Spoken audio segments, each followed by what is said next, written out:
अंगराज कर्ण का विवाह धुंध से ढकी एक रात थी, जब गंगा के तट पर एक तेजस्वी योद्धा अकेले खड़ा था।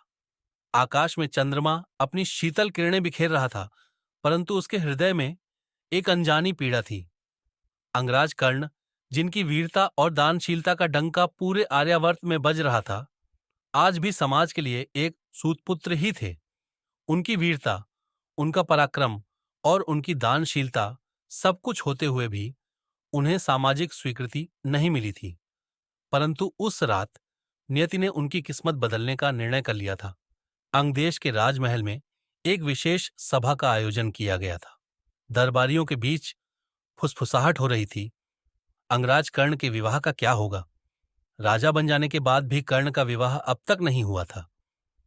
कई राजकुमारियों के स्वयंवर में उन्होंने भाग लिया, परंतु उन्हें बार बार अपमानित होना पड़ा।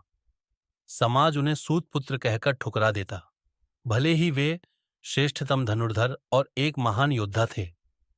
इसी चिंता में दुर्योधन ने कर्ण से कहा, मित्र, इस समाज ने तुझे तिरस्कार के अतिरिक्त कुछ नहीं दिया।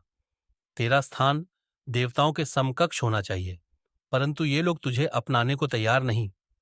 मैं चाहता हूं कि तुझे एक ऐसी महारानी मिले जो तेरे समान वीर और स्वाभिमानी हो। कर्ण मुस्कुराए और बोले, मित्र, मेरे लिए यह विषय इतना महत्वपूर्ण नहीं जितना तुम्हारे लिए है। यदि नियति में मेरा विवाह लिखा है तो वह अवश्य होगा। उसी समय एक राजदूत दरबार में उपस्थित हुआ।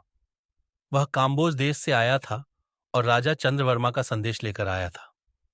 महाराज, राजदूत ने कहा, हमारे राजा ने आपको राजकुमारी सुप्रिया के स्वयंवर का निमंत्रण भेजा है। यह स्वयंवर अनोखा होगा। राजकुमारी स्वयं अपना वर चुनेगी, बिना किसी प्रतियोगिता के। पूरा दरबार चकित था। स्वयंवरों में प्रायः प्रतियोगिता होती थी, धनुर्विद्या, गदायुद्ध या अन्य परीक्षाएं, परंतु इस स्वयंवर में राजकुमारी को पूर्ण स्वतंत्रता दी गई थी।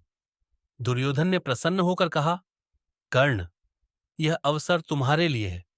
कर्ण को समझ में नहीं आया कि यह प्रस्ताव क्यों भेजा गया। क्या यह संभव था कि कोई राजकुमारी स्वेच्छा से उन्हें अपना पति बनाए? परंतु नियति की लिपि कोई नहीं पढ़ सकता। काम्बोज की राजकुमारी सुप्रिया रूपवती, बुद्धिमती और स्वाभिमानी थी। उसने कर्ण की वीरता की कहानियां सुनी थीं। कैसे उन्होंने दानवीरता की पराकाष्ठा दिखाई थी, कैसे वे अर्जुन के समान धनुर्धर थे और कैसे वे दुर्योधन के सबसे प्रिय मित्र बने थे। जब स्वयंवर की घोषणा हुई तो उनके पिता ने कहा, बेटी, यह विवाह तुम्हारी इच्छा पर निर्भर है। हमें समाज की परंपराओं का पालन करना होगा, लेकिन अंतिम निर्णय तुम्हारा होगा। सुप्रिया ने अपने हृदय से पूछा, क्या मैं समाज के विरुद्ध जाकर एक ऐसे व्यक्ति को अपना पति चुन सकती हूं जिसे यह समाज नीची जाति का मानता है? परंतु उसके मन में कर्ण की छवि बार बार उभरती रही। वह योद्धा जो हमेशा सत्य के साथ खड़ा रहा, जिसने कभी अपने मूल को लेकर क्रोध या कुंठा प्रकट नहीं की और जो महान होने के बावजूद सबसे अधिक अपमान सहता रहा। मैं वही वर चुनूंगी जो वास्तव में महान हो, न कि केवल कुल के आधार पर। काम्बोज में स्वयंवर का विशाल आयोजन हुआ।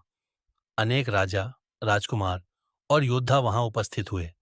सभा में अर्जुन, दुर्योधन, भीम, शकुनी, शिशुपाल और कई अन्य प्रसिद्ध योद्धा थे।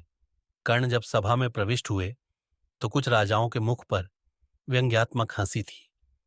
एक सूतपुत्र स्वयंवर में किसी ने ताना मारा, परंतु कर्ण शांत रहे। वह वहां केवल भाग्य की परीक्षा लेने आए थे।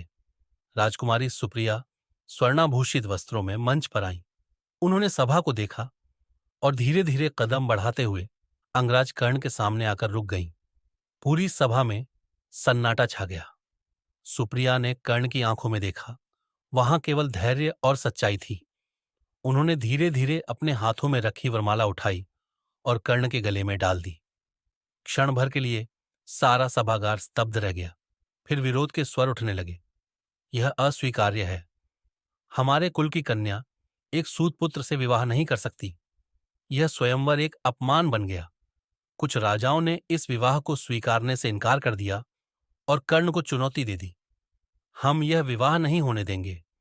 यदि कर्ण वास्तव में इस योग्य है तो उसे हमें युद्ध में हराना होगा। सुप्रिया भयभीत हो गईं, लेकिन कर्ण ने मुस्कुराकर कहा, मैं इस चुनौती को स्वीकार करता हूं। एक भयंकर युद्ध हुआ।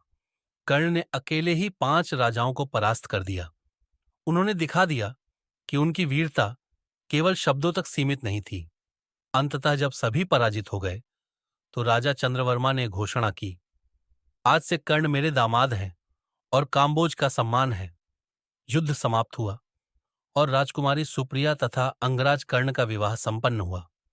जब सुप्रिया अंगदेश पहुंची तो उन्होंने वहां की प्रजा का स्नेह प्राप्त किया। वे एक सच्ची सहधर्मिणी बनी, जिन्होंने हर परिस्थिति में कर्ण का साथ दिया। कर्ण का यह विवाह एक मिसाल बन गया। यह विवाह समाज की कुरीतियों को चुनौती देने वाला था, प्रेम और सम्मान का प्रतीक था और एक सच्चे नायक की स्वीकार्यता का प्रमाण था। इस कथा से यह सिद्ध होता है कि व्यक्ति की पहचान उसके कर्मों से होती है, न कि उसके जन्म से।